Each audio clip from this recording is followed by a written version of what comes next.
ತೌ ವಾಗರ್ತ ಪ್ರತಿಪತ್ತಯೇ ಜಗತಾ ಪಿತರ ಒಂದೇ ಪಾರ್ವತಿ ಪರಮೇಶ್ವರ. ವಿಶ್ವ ಹಿಂದೂ ಪರಿಷತ್ ಹಿಂದೂ ಜಾಗರಣ ವೇದಿಕೆಯ ಸಂಯುಕ್ತ ಆಶ್ರಯದಲ್ಲಿ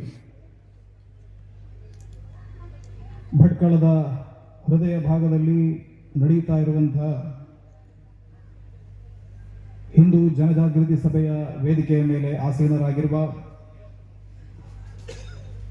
ವ್ಯಾಸಪೀಠದಲ್ಲಿ ಉಪಸ್ಥಿತರಿರುವಂತಹ ಪರಮ ಪೂಜ್ಯ ಗುರುಗಳ ಮಂಗಳ ಚರಣಗಳಿಗೆ ವಂದನೆಯನ್ನು ಮಾಡುತ್ತಾ, ನಮ್ಮೆಲ್ಲರ ಸ್ಫೂರ್ತಿ ಭಟ್ಕಳ ಅಂದ ತಕ್ಷಣ ಅದೊಂದು ಹಿಂದುತ್ವದ ಭದ್ರಕೋಟೆ, ಭಟ್ಕಳ ಅಂದ ತಕ್ಷಣ ಅದೊಂದು ಹೋರಾಟ, ಭಟ್ಕಳ ಅಂದ್ರೆ ಅದು ಅಸ್ಮಿತೆಯ ಹೋರಾಟ, ಭಟ್ಕಳ ಅಂದ್ರೆ ಅದು ಹಿಂದೂ ಜಾಗೃತಿಯ ಸಂದೇಶದ ಪಂಜನ್ನ ಇಡೀ ಕರ್ನಾಟಕಕ್ಕೆ ಪಸರಿಸಿದಂತ ಪವಿತ್ರವಾದ ನೆಲ ಅನ್ನೋದನ್ನ ಮತ್ತೆ ಮತ್ತೆ ಸಾಬೀತು ಮಾಡ್ತಾ ಇರುವಂತಹ ಈ ಸಮಸ್ತ ಕೋಟಿ ನನ್ನ ಹಿಂದೂ ಸಮಾಜ ಬಾಂಧವರೇ,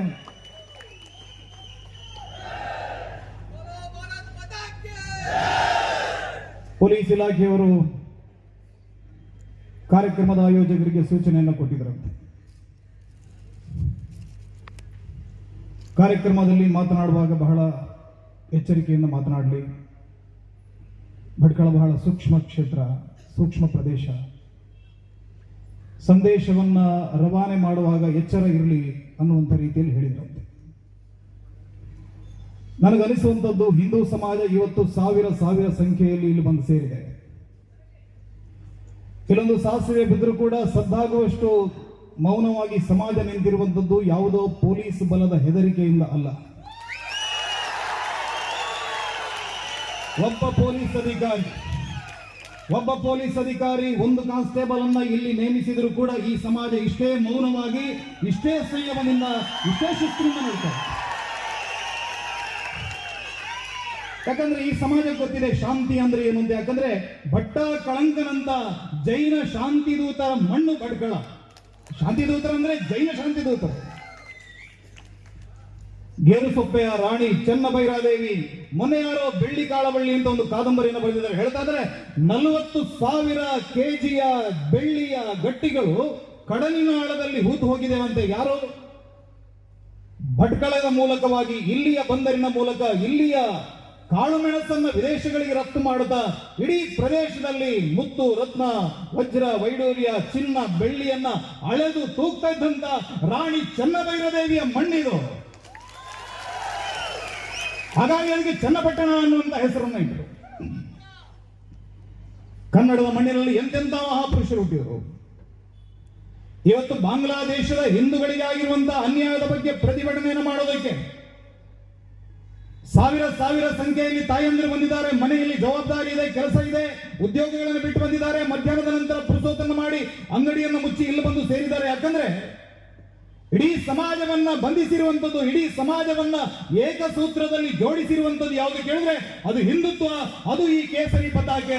ಅದು ಭಟ್ಕಳದಲ್ಲಿ ಕೂಡ ಅದೇ ಹಾರಾಡೋದು, ಭಟ್ಕಳದಲ್ಲಿ ಕೂಡ ಅದೇ ಹಾರಾಡೋದು. ಬಾಂಗ್ಲಾದೇಶದಲ್ಲಿ ಮೊನ್ನೆ ಚಿನ್ಮಯ ಕೃಷ್ಣದಾಸ್ ಅವರು ಹಾರಾಡಿಸಿರೋದು ಕೂಡ ಇದೇ, ಬಾಂಗ್ಲಾದೇಶದಲ್ಲಿ ಹಾರಾಡಿದ್ದು ಕೂಡ ಇದೇ ಕೇಸರಿ.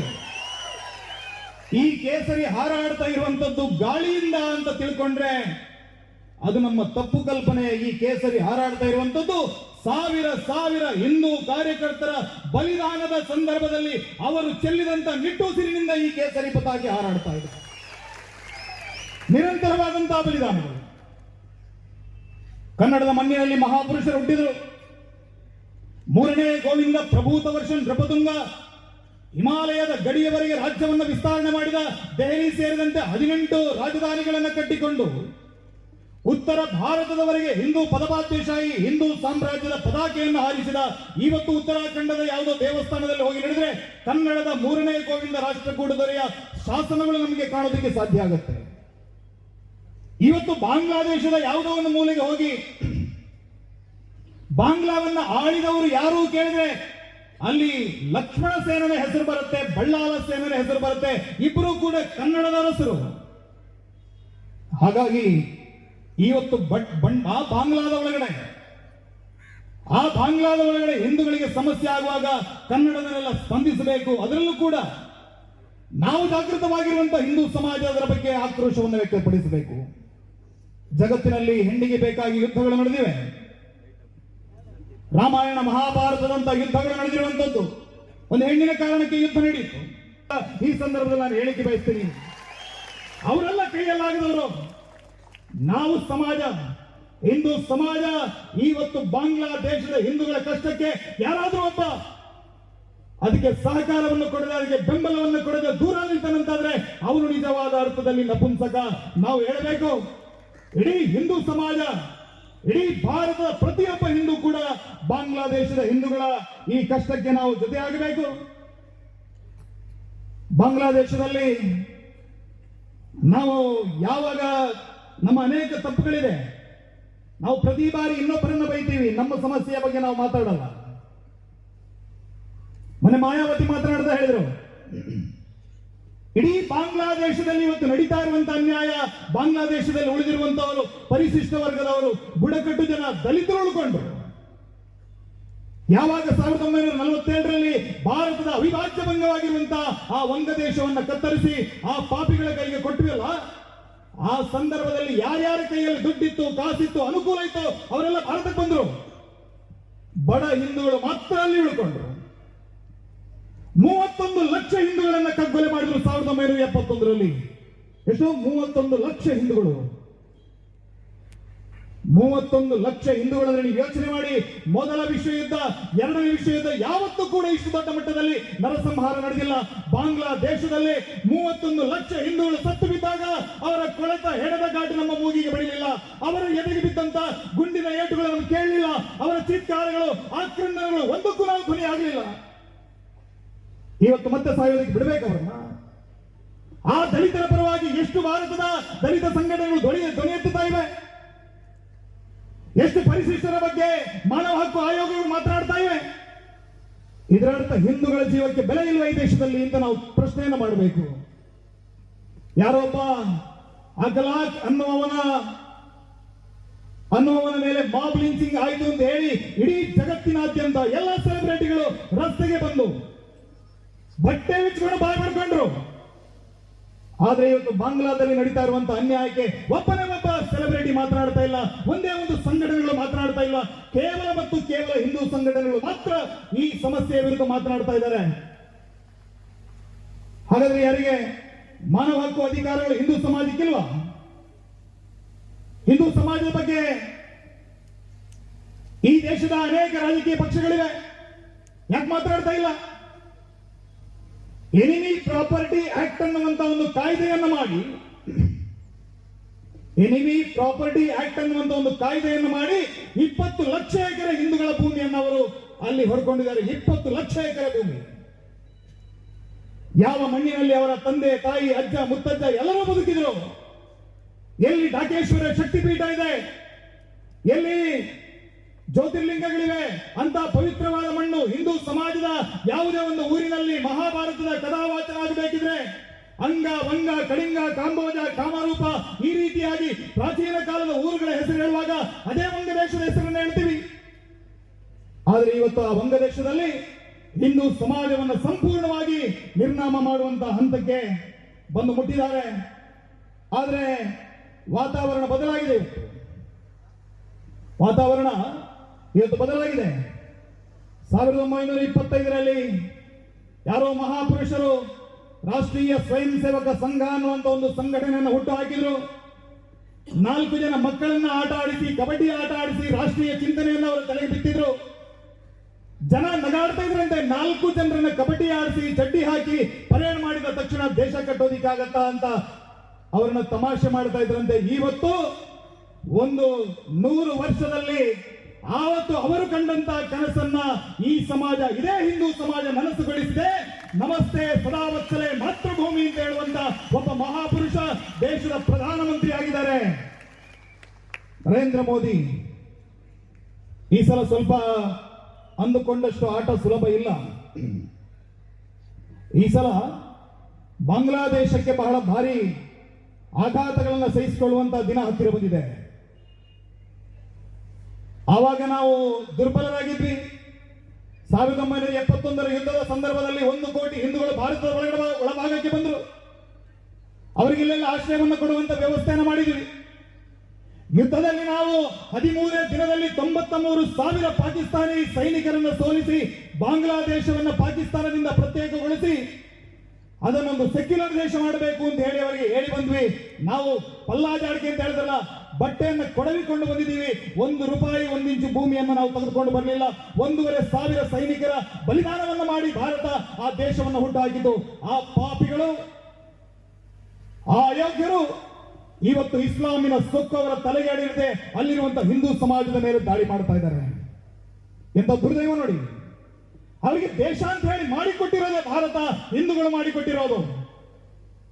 ಆದರೆ ಅಂತ ವಿಶ್ವಾಸಘಾತುಕರಿಗೆ, ಉಂಡ ಮನೆಗೆ ಕನ್ನ ಹಾಕುವಂತಹ ಶತ್ರುಗಳಿಗೆ ಆ ಬಾಂಗ್ಲಾದೇಶದ ಜಮಾತೆ ಇಸ್ಲಾಮಿ ಅನ್ನುವಂತಹ ಸಂಘಟನೆ ಇರಬಹುದು, BNP ಇರಬಹುದು, ಈ ಎಲ್ಲ ಸಂಘಟನೆಗಳಿಗೆ ಉತ್ತರ ಕೊಡೋದಕ್ಕೆ ಭಾರತ ಸಜ್ಜಾಗ್ತಾ ಇದೆ.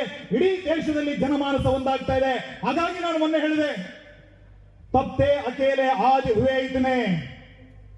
ಆವತ್ತು ನಾವು ಒಬ್ಬರೋ ಇಬ್ಬರೋ ಇದ್ವಿ. ತಪ್ಪೆ ಅಕೇಲೆ ಆಜ್ ಹುವೆ ಇದ್ನೆ, ತಬ್ ನಹೀ ಡರೆ ತೋ ಅಬ್ ಕ್ಯಾ ಡರೆಂಗೆ.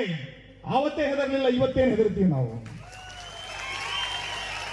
ತಬ್ थे अकेले आज हुए इतने, तब नहीं डरे तो अब क्या डरेंगे. विरोधों के सागर में चट्टान है हम, जो टकराएगा मौत अपनी मरेगा. ನಾವೇನು ಮಾಡಲ್ಲ, ಯಾರು ಬಂದು ಗುದ್ದುತ್ತಾನೆ ಅವನ ಮೃತ್ಯು ನಿಶ್ಚಿತ. ನಾವೇನು ಮಾಡಲ್ಲ, ನಾವು ಗಟ್ಟಿಯಾಗಿ ನಿಲ್ತೀವಿ ಅಷ್ಟೇ. हाथ में लिए ध्वज कभी नहीं झुकेगा, बढ़ते हुए कदम कभी नहीं रुकेगा. सर पे वरद हस्त करता, ಗಗನ್ ಮೇ ಲಹರಿತಾ ಭಗವಾ ಹಮಾರ ಅನ್ನುವಂತ ಮಾತನ್ನು ಹೇಳಿದ್ರಲ್ಲ, ಆ ಭಗವಧ್ವಜದ ನೆರಳಿನಡಿಯಲ್ಲಿ ಹಿಂದೂ ಸಮಾಜ ಸಂಘಟಿತವಾಗಿ ಈ ಬಾಂಗ್ಲಾದೇಶದ ಪಾಪಿಗಳಿಗೆ ಉತ್ತರಿಸುವಂತಹ ಕೆಲಸವನ್ನು ನಾವು ಖಂಡಿತವಾಗಿ ಮಾಡಬೇಕು. ಇವತ್ತು ಭಟ್ಕಳದಲ್ಲಿರುವಂತಹ ಹಿಂದೂ ಸಮಾಜ ನಿರ್ಧಾರವನ್ನು ಮಾಡಬೇಕು. ನಮ್ಮ ಒಡ ಹುಟ್ಟಿದಂತ ನಮ್ಮ ಧರ್ಮ, ನಮ್ಮ ಸಂಸ್ಕೃತಿ, ಯಾವ ಕಾಳಿಯನ್ನು ನಾವು ಪೂಜೆ ಮಾಡ್ತೇವೆ ಅದೇ ಕಾಳಿಯನ್ನ ಅವರು ಪೂಜೆ ಮಾಡ್ತಾರೆ. ಯಾವ ಶಿವನನ್ನು ನಾವು ಪೂಜೆ ಮಾಡ್ತೀವಿ ಅದೇ ಶಿವನನ್ನು ಅವರು ಪೂಜೆ ಮಾಡ್ತಾರೆ. ನಮ್ಮ ಸಮಾಜದ, ನಮ್ಮ ಪರಂಪರೆಯ ಭಾಗವಾಗಿರುವಂತಹ ಬಂಗಾಳದ ಹಿಂದೂಗಳು ಅಲ್ಲಿ ಸುರಕ್ಷಿತರಲ್ಲದಿದ್ರೆ, ಬಂಗಾಳದ ಹಿಂದೂಗಳು ಅಲ್ಲಿ ಸುರಕ್ಷಿತರಲ್ಲದಿದ್ದರೆ ಇಲ್ಲಿರುವಂತಹ ಬಾಂಗ್ಲಾ ಒಳನುಸುಳುಕೋರರು ಕೂಡ ಸುರಕ್ಷಿತರಲ್ಲ. ಇಲ್ಲಿರುವಂತಹ ಅಕ್ರಮ ಬಾಂಗ್ಲಾ ಒಳನುಸುಳುಕೋರರು ಸುರಕ್ಷಿತರಲ್ಲ. ಒಬ್ಬೊಬ್ಬ ಅಕ್ರಮ ಬಾಂಗ್ಲಾ ವಲಸಿಗನನ್ನು ಕೂಡ ಹೆಕ್ಕಿ ಹೆಕ್ಕಿ ಹೊರದಪ್ಪುವಂತಹ ಕೆಲಸವನ್ನ ಈ ಜಾಗೃತವಾದಂತಹ ಹಿಂದೂ ಸಮಾಜ ಮುಂದಿನ ದಿನ ಮಾಡುತ್ತೆ ಅನ್ನುವಂತ ಎಚ್ಚರಿಕೆಯನ್ನ ಈ ವೇದಿಕೆಯ ಮೂಲಕ ನಾನು ಕೊಡೋದಕ್ಕೆ ಬಯಸ್ತೀನಿ.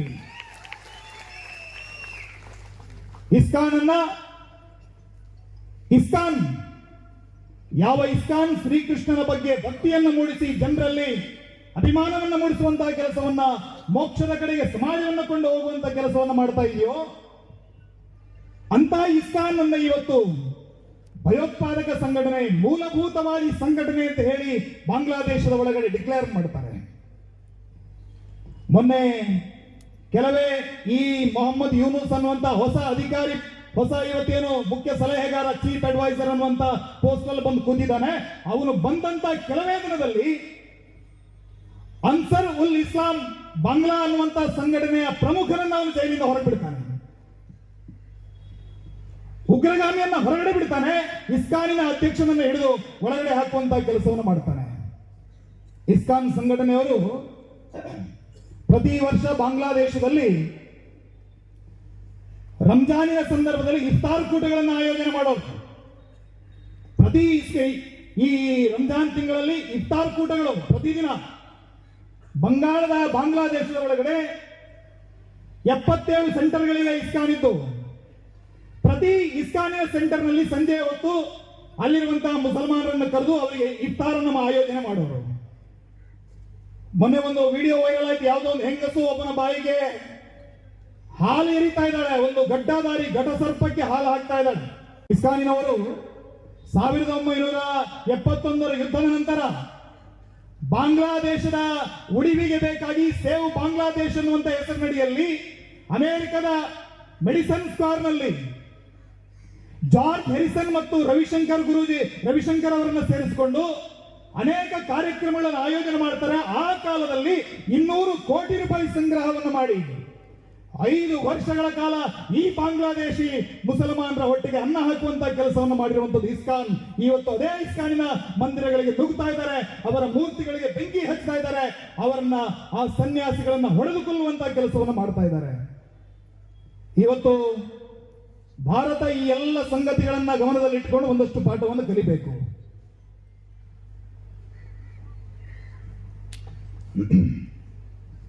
ಬಾಂಗ್ಲಾದಲ್ಲಿ ನಡೀತಾ ಇರುವಂತಹ ಹಿಂಸಾಚಾರಗಳು, ಈ ಎಲ್ಲ ಡೆಮೋಗ್ರಫಿಕಲಿ ಜನಸಂಖ್ಯಾ ಬದಲಾವಣೆಯ ಪರಿಣಾಮ ಏನಾಗುತ್ತೆ ಅನ್ನೋದನ್ನ 2040, 50ರಲ್ಲಿ, 60ರಲ್ಲಿ ನಮ್ಮ ಭಾರತದ ಪರಿಸ್ಥಿತಿ ಏನು ಅನ್ನೋದ್ರ ಬಗ್ಗೆ ಯೋಚನೆಯನ್ನು ಮಾಡಬೇಕು. ಈ ರೀತಿಯ ಮತಾಂಧ ಶಕ್ತಿಗಳ ಜೊತೆ ಹಿಂದೂ ಸಮಾಜದ ವ್ಯವಹಾರ ಹೇಗಿರಬೇಕು ಅನ್ನೋದ್ರ ಬಗ್ಗೆ ಈ ಸಮಾಜ ಯೋಚನೆಯನ್ನು ಮಾಡಬೇಕು. ಬಾಂಗ್ಲಾದೇಶದಲ್ಲಿ ನಡೀತಾ ಇರುವಂತ ಈ ಹಿಂದೂ ಹತ್ಯಾಕಾಂಡದ ವಿರುದ್ಧ ಅಲ್ಲಿಯೇ ಹಿಂದೂಗಳು ಏನು ಮಾಡಬಹುದು? 1,30,00,000 ಹಿಂದೂಗಳಿದ್ದಾರೆ. 1,30,00,000 ಹಿಂದೂಗಳ ಬದುಕು ಇವತ್ತು ಅವರು ಕತ್ತಿಯ ಮೇಲಿನ ನಡಿಗೆ, ತೂಗುಗತ್ತಿ ಅವರ ಕುತ್ತಿಗೆ ಮೇಲಿದೆ. ನಾಳೆ ಬೆಳಿಗ್ಗೆ ಏನಾಗುತ್ತೆ ಅನ್ನೋದು ಗೊತ್ತಿಲ್ಲ. ಇವತ್ತು ರಾತ್ರಿ ಮನೆಯಲ್ಲಿ ಮಲಗಿದರೆ ರಾತ್ರಿ 2:30-3 ಗಂಟೆ ಹೊತ್ತಿಗೆ ಮನೆಯಲ್ಲಿ ಯಾರೋ ಚೆನ್ನಾಗಿರುವಂತ ಹುಡುಗಿ ಇದ್ದಾಳೆ ಅಂತಾದ್ರೆ ಎಲ್ಲ ದಂಡು ಕಟ್ಟಿಕೊಂಡು ಬರ್ತಾರೆ, ಆ ಹುಡುಗಿಯರನ್ನು ಎಳ್ಕೊಂಡು ಹೋಗ್ತಾರೆ, ಆ ಮನೆಗಳನ್ನು ಲೂಟಿ ಮಾಡ್ತಾರೆ. ಈ ಎಲ್ಲ ಘಟನೆಗಳು ಇವತ್ತು ಬಾಂಗ್ಲಾದೇಶದ ಒಳಗಡೆ ನಡೀತಾ ಇದೆ. ಈ ರೀತಿಯ ಘಟನೆಗಳು ಬಾಂಗ್ಲಾದೇಶದಲ್ಲಿ ನಡೀತಾ ಇರುವಂತಹ ಘಟನೆಗಳಿಗೆ ಒಂದು ಪೂರ್ಣ ವಿರಾಮವನ್ನು ಹಾಕಬೇಕು ಅಂತಾದ್ರೆ ಬಾಂಗ್ಲಾದೇಶದಲ್ಲಿ ಮತ್ತೊಮ್ಮೆ ಮುಕ್ತಿವಾಹಿನಿಯಂತ ಹೋರಾಟದ ಸಂಘಟನೆಗಳನ್ನ ಹುಟ್ಟು ಹಾಕಬೇಕು. ಅಲ್ಲಿ ಕೇವಲ ಹಿಂದೂಗಳು ಪೆಟ್ಟು ತಿಂದು ಓಡಿ ಬರೋದಲ್ಲ, ಹಿಂದೂಗಳು ಪೆಟ್ಟು ತಿಂದು ಓಡಿ ಬರೋದಲ್ಲ, ಅವರು ತಿರುಗಿ ನಿಂತು ಆ ಎಲ್ಲ ಹಿಂಸಾಚಾರದ ವಿರುದ್ಧ ಹೋರಾಟವನ್ನು ಮಾಡಬೇಕು. ಅದಕ್ಕೆ ಬೇಕಾದಂತಹ ಸಹಕಾರವನ್ನ ಭಾರತ ಸರ್ಕಾರವರಿಗೆ ಕೊಡುವಂತ ಕೆಲಸವನ್ನ ಮಾಡಬೇಕು. 1971ರಲ್ಲಿ ಇಂದಿರಾ ಗಾಂಧಿ ಅವರ ಸರ್ಕಾರ ಇರುವಾಗ ಈ ಪ್ರಯತ್ನ ನಡೆಯಿತು. ನಮ್ಮ ಅಧಿಕಾರಿಗಳು, ಸೇನೆಯ ಅನೇಕ ಮುಖ್ಯಸ್ಥರು ಬಾಂಗ್ಲಾದೇಶದ ಒಳಗಡೆ ಹೋಗಿ ಅಲ್ಲಿ ಆಗ್ತಾ ಇರುವಂತಹ ಅನ್ಯಾಯದ ವಿರುದ್ಧ ಅಲ್ಲಿರುವಂತಹ ಬಂಗಾಳಿಗಳ ಕೈಗೆ ಶಸ್ತ್ರವನ್ನು ಕೊಟ್ಟು, ತರಬೇತಿಯನ್ನು ಕೊಟ್ಟು ಅವರ ವಿರುದ್ಧ ಹೋರಾಟವನ್ನು ಮಾಡುವಂತಹ ಛಲವನ್ನ, ಛಾತಿಯನ್ನ ಅವರಲ್ಲಿ ಮೂಡಿಸಿದ್ರು. ಅದರ ಪರಿಣಾಮವಾಗಿ ಬಾಂಗ್ಲಾದೇಶದ ಒಳಗಡೆ 8% ಹಿಂದೂಗಳು ಇವತ್ತಿಗೆ ಉಳ್ಕೊಂಡಿದ್ದಾರೆ. ಇವತ್ತು ಪಲಾಯನವಾದಿಗಳಿಗೆ ಎಲ್ಲೂ ಕೂಡ ಜಾಗ ಇಲ್ಲ. ಪಲಾಯನವಾದಿಗಳು ಯಾವತ್ತಿಗೂ ಬದುಕೋದಿಲ್ಲ. ಪರಾಕ್ರಮದಿಂದ ವರ್ತಿಸಿದ್ರೆ ಮಾತ್ರ ಈ ಸಮಾಜ ಉಳಿಯೋದಕ್ಕೆ ಸಾಧ್ಯ. ಹಾಗಾಗಿ ಪರಾಕ್ರಮ ಪೂರ್ಣವಾದಂತಹ ಹೋರಾಟಕ್ಕೆ ಬಂಗಾಲದ ಹಿಂದೂಗಳಿಗೆ ನಾವೆಲ್ಲರೂ ಕೂಡ ಒಂದು ಸಂದೇಶವನ್ನು ರವಾನೆ ಮಾಡೋಣ. ಆ ಮೂಲಕ ಒಂದು ನವ ಬಂಗಾಳದ ಉದಯ ಆಗಲಿ. ಅದೇ ಬಾಂಗ್ಲಾದೇಶದ ಒಳಗಡೆ ಹಿಂದೂಗಳಿಗಾಗಿ ಒಂದು ಪ್ರತ್ಯೇಕ ಹೋಮ್ಲ್ಯಾಂಡ್ ಅನ್ನು ಕೊಡಬೇಕು. ಹಿಂದೂಗಳಿಗಾಗಿ ಒಂದು ಪ್ರತ್ಯೇಕ ದೇಶವನ್ನು ಬಾಂಗ್ಲಾದೇಶದ ಒಳಗಡೆ ಹುಟ್ಟು ಹಾಕುವಂತಹ ಕೆಲಸಕ್ಕೆ ಭಾರತ ಸರ್ಕಾರ ಮುಂದಾಗಬೇಕು ಅನ್ನುವಂತಹ ಸಂದೇಶವನ್ನ ಈ ವೇದಿಕೆಯ ಮೂಲಕ ನಾವು ಕೊಡೋಣ.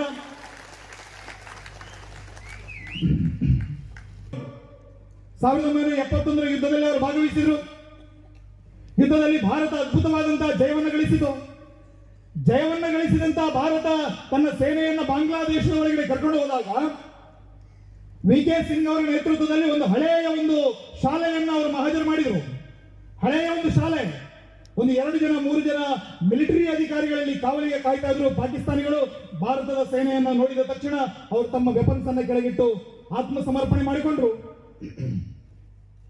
ಭಾರತೀಯ ಸೇನೆ ಒಳಗಡೆ ಹೋಗಿ ನೋಡುತ್ತದೆ, ಸುಮಾರು 200 ಮಹಿಳೆಯರನ್ನ ಕೂಡಿ ಹಾಕಿದ್ದಾರೆ. 200 ಮಹಿಳೆಯರು. General VK. ಸಿಂಗ್ ತನ್ನ ಆತ್ಮಚರಿತ್ರೆಯಲ್ಲಿ ಬರೀತಾರೆ, ಒಬ್ಬಳು ಹೆಣ್ಣು ಮಗಳ ಮೈ ಮೇಲೆ ಒಂದು ಚೂರು ಬಟ್ಟೆ ಇಲ್ಲ. ಬಟ್ಟೆ ಕೊಟ್ಟರೆ ಸುಸೈಡ್ ಮಾಡ್ಕೊಳ್ತಾರೆ ಅನ್ನೋ ಕಾರಣಕ್ಕೋಸ್ಕರ ಅಷ್ಟು ಹೆಣ್ಣು ಮಕ್ಕಳನ್ನ ಬತ್ತಲೆಯಾಗಿ ಕೂಡಿ ಹಾಕಿ ಅವರ ಮೇಲೆ ತಿಂಗಳಾನುಗಟ್ಟಲೆ ಅತ್ಯಾಚಾರ. ಈ ರೀತಿಯ 4 ಲಕ್ಷ ಹೆಣ್ಣು ಮಕ್ಕಳ ಮೇಲೆ, ಬಾಂಗ್ಲಾದೇಶದ ಹಿಂದೂ ಹೆಣ್ಣು ಮಕ್ಕಳ ಮೇಲೆ ಆವತ್ತು ಅತ್ಯಾಚಾರ ನಡೆಯಿತು. ಈ ಅತ್ಯಾಚಾರಗಳಿಗೆ, ಹೆಣ್ಣು ಮಕ್ಕಳ ಮಾನಭಂಗಕ್ಕೆ ಯಾರಾದ್ರೂ ಬೆಲೆ ಕಟ್ಟೋದಕ್ಕೆ ಸಾಧ್ಯ ಇದೆಯಾ? ಇವತ್ತು ಅದಕ್ಕಾಗಿ ಹಿಂದೂ ಸಮಾಜ ಅವರು ವರ್ತನೆ ಮಾಡಿದ ಹಾಗೆ ನಾವು ವರ್ತನೆ ಮಾಡಿದ್ರೆ ಅವರಿಗೂ ನಮ್ಗೆ ವ್ಯತ್ಯಾಸ ಇಲ್ಲ. ಆದರೆ ನಾವು ಎಲ್ಲೆಲ್ಲಿ ನಮ್ಮ ಜನಸಂಖ್ಯೆಯನ್ನು ಕಳ್ಕೊಂಡಿದ್ದೇವೆ ಆ ಎಲ್ಲ ಪ್ರದೇಶಗಳು ಕೂಡ ನಮ್ಮ ಕೈ ತಪ್ಪಿ ಹೋಗಿದೆ. ಅಲ್ಲಿರುವಂತಹ ದೇವಸ್ಥಾನಗಳು ಉದ್ಧ್ವಸ್ತ ಆಗಿದೆ. ಆ ಯಾವುದೇ ಪ್ರದೇಶದಲ್ಲಿ ಕೂಡ ಪ್ರಜಾಪ್ರಭುತ್ವ, ಡೆಮೋಕ್ರಸಿ ಉಳಿಲಿಲ್ಲ.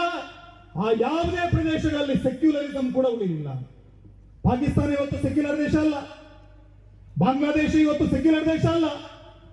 ಮಯನ್ಮಾರಿನ ಒಳಗಡೆ ಇವತ್ತು ರೋಹಿಂಗ್ಯಗಳನ್ನು ಒತ್ತುವಡಿಸ್ತಾ ಇದ್ದಾರೆ. ಹಾಗಾಗಿ ಎಲ್ಲೆಲ್ಲಿ ಹಿಂದೂಗಳು ಬಹುಸಂಖ್ಯಾತರಾಗಿ ಉಳಿತಾರೆ ಅಲ್ಲಿ ಮಾತ್ರ ಡೆಮಾಕ್ರಸಿ, ಅಲ್ಲಿ ಮಾತ್ರ ಸಂವಿಧಾನ ಉಳಿಯಲಿಕ್ಕೆ ಸಾಧ್ಯ. ಹಾಗಾಗಿ ಯಾವತ್ತು ಡಾಕ್ಟರ್ BR ಅಂಬೇಡ್ಕರ್ ಹೇಳಿದರು, ದೇಶವನ್ನ ವಿಭಜನೆ ಮಾಡುವುದಂತಾದ್ರೆ ಪಾಪ್ಯುಲೇಷನ್ ಎಕ್ಸ್ಚೇಂಜ್ ಮಾಡಿ. ದೇಶವನ್ನ ವಿಭಜನೆ ಮಾಡುವುದಾದ್ರೆ ಜನರನ್ನ ಕೂಡ ವಿನಿಮಯ ಮಾಡಿಕೊಳ್ಳಬೇಕು ಅನ್ನುವಂತ ಅಂಶವನ್ನ ಡಾಕ್ಟರ್ BR ಅಂಬೇಡ್ಕರ್ ಅವರು ಇದೇ ಕಾರಣಕ್ಕೆ ಹೇಳಿರೋದು. ಈ ಸತ್ಯವನ್ನು ನಾವು ಯಾರು ಅರಿತುಕೊಳ್ಳಿಲ್ಲ, ಅದರ ಪರಿಣಾಮವನ್ನು ಇವತ್ತು ನಾವು ಅನುಭವಿಸ್ತಾ ಇದ್ದೀವಿ. ಪ್ರತಿ ಒಂದು ಕಡೆಗಳಲ್ಲಿ ಕೂಡ ಹಿಂದೂ ಸಮಾಜದ ಮೇಲೆ ದಬ್ಬಾಳಿಕೆ, ದಮನದ ಕಾರ್ಯಗಳು ದಿನನಿತ್ಯ ನಡೀತಾ ಇವೆ. ಈ ಎಲ್ಲ ದಮನಗಳ ವಿರುದ್ಧ ನಾವು ಎದ್ದು ನಿಂತುಕೊಳ್ಳುವಂತಹ ಪ್ರತಿಜ್ಞೆಯನ್ನು ಮಾಡೋಣ. ಯಾವ ರೀತಿಯಲ್ಲಿ ಕೆರೆಯ ದಂಡನ್ನು ಹೊಡೆದೋಡಿಸಿ ಆ ಧಾತ್ರಿಮಲೆ ಹೆಬ್ಬುಲಿ ಅಂತ ಕರೆಸಿಕೊಂಡಂತ ಬಿಚ್ಚುಗತ್ತಿ ಭರಮಣ್ಣ ನಾಯಕ, ಮದಿಸಿದ ಆನೆಯ ಮದವನ್ನು ಅಡಗಿಸಿದಂತ ಮದಕರಿ ನಾಯಕ, 7 ಸುತ್ತಿನ ಕೋಟೆಯನ್ನ ಕಟ್ಟಿ ದಕ್ಷಿಣ ಭಾರತದಲ್ಲಿ ಧರ್ಮ ಸ್ಥಾಪತ್ಯವನ್ನು ಉಳಿಸಿದಂತ ಆ ಶ್ರೀಕೃಷ್ಣ ದೇವರಾಯ, ಹಕ್ಕರಾಯ, ಬುಕ್ಕರಾಯ, ಹಿಂದೂ ಸ್ವತ್ರಾಣ ಅಂತ ಕರೆಸಿಕೊಂಡಂತ ಮಹಾಪುರುಷ ವೀರ ಕಂಪಣರಾಯ, ಇವರೆಲ್ಲರೂ ಕೂಡ ಧರ್ಮದ ಉಳಿವಿಗೆ ಬೇಕಾಗಿ, ಸಂಸ್ಕೃತಿಯ ಉಳಿವಿಗೆ ಬೇಕಾಗಿ ತಮ್ಮ ಜೀವನವನ್ನ ಬಲಿದಾನ ಮಾಡಿದರು. ಆ ರೀತಿಯ ಪ್ರೇರಣೆಯನ್ನು ಪಡೆದುಕೊಂಡು ಮತ್ತೊಮ್ಮೆ ಈ ರಾಷ್ಟ್ರವನ್ನು ಕಟ್ಟುವಂತ ಪ್ರಯತ್ನವನ್ನ ನಾವೆಲ್ಲ ಮಾಡೋಣ ಅನ್ನುವಂತ ಮಾತನ್ನು ಹೇಳ್ತಾ, ನನಗೆ ಅವಕಾಶವನ್ನು ಕೊಟ್ಟಂತ ಇಲ್ಲಿನ ವಿಶ್ವ ಹಿಂದೂ ಪರಿಷತ್ ಮತ್ತು ಜಾಗರಣ ವೇದಿಕೆಯ ಎಲ್ಲ ಪ್ರಮುಖರಿಗೆ ವಂದನೆಯನ್ನು ಸಲ್ಲಿಸ್ತಾ ನನ್ನ ಮಾತನ್ನು ಮುಗಿಸ್ತಾ ಇದ್ದೇನೆ.